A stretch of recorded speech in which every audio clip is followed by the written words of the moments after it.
ভ্রমণে বের হওয়ার সময় একটি ব্যাকপ্যাকে আপনি কি নিবেন আর কি নিবেন না ভাবছেন, যাতে গুছিয়ে রাখা প্রয়োজনীয় Hey, yeah. জিনিসগুলো সহজে পেতে ও যা আপনার পুরো ভ্রমণের অভিজ্ঞতাটাকে করবে সহজ, হালকা আর ঝামেলামুক্ত।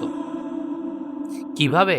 এজন্য যদি একটি শর্ট চেক লিস্ট থাকে আপনার, তাহলেই সম্ভব চটজলদি স্বল্প সময়ে স্মার্টভাবে ব্যাগ গুছিয়ে যেকোনো যাত্রার জন্য প্রস্তুত হওয়া। যেখানে গুরুত্ব পাবে কম জিনিসে বেশি সুবিধা, খরচ বাঁচানো, ওজনে হালকা এবং ইকো ফ্রেন্ডলি ভ্রমণ সংশ্লিষ্ট জিনিস।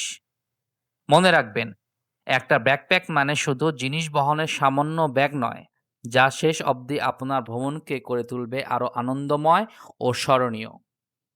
আসুন জেনে নেওয়া যাক জলদি ব্যাকপ্যাক রেডি করবার আরও অনেক নিনজা টেকনিক আমাদের ডিসক্রিপশনে রাখা এই লিঙ্কে ক্লিক করে।